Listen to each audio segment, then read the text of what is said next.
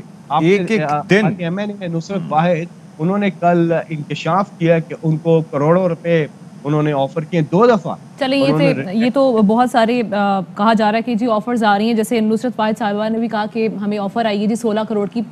Senator Faisal Javed صاحب ہمارے ساتھ موجود تھے, اپنا نظر پیش کر رہے تھے, بہت شکریہ آپ کا. لیکن اشفاق بات یہ ہے کہ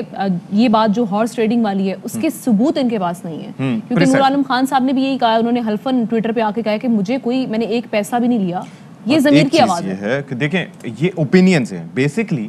اگر کوئی رکن ایسے ہی اس کو ریزائن کرنا ہوتا ہے, یہ ساری چیزیں کرنی ہوتی پروسیس, تو پھر عدم اعتماد والا جو چکر ہے وہ آئین میں ہوتا ہی نہیں. اگر ہے تو it is there for a reason, لیکن ظاہر ہے کہ سپریم کورٹ اس پہ ڈیسائیڈ کرے گی. بریک لیتے ہیں جی, بریک کے بعد آئیں گے. اہم ترین خبریں اب ایک کلک کی دوری پر. آپ کے پسندیدہ ٹاک شوز ہوں یا اہم ملکی یا غیر ملکی شخصیات کی نیوز کانفرنسز, ہر لمحہ باخبر رہنے کے لیے سبسکرائب کریں ہمارا یوٹیوب چینل. موسم کی صورتحال ہو یا کھیل کے میدان سے خبریں, اپنے موبائل فون سے ملکی اور بین الاقوامی اہم خبروں تک رسائی کے لیے ڈاؤن لوڈ کیجیے موبائل ایپ. باوثوق ذرائع سے مصدقہ خبروں, تجزیوں اور تبصروں سے مستفید ہونے کے لیے وزٹ کیجیے پاکستان کی سب سے بڑی نیوز ویب سائٹ www.arYnews.tv. ان سب کے علاوہ پاکستان کا سب سے بڑا فیس بک پیج ہو, سب سے بڑا نیوز انسٹاگرام اکاؤنٹ یا پھر ٹویٹر, ARY نیوز پہنچا رہا ہے خبریں سب سے پہلے آپ تک, تاکہ آپ رہیں ہر لمحہ باخبر.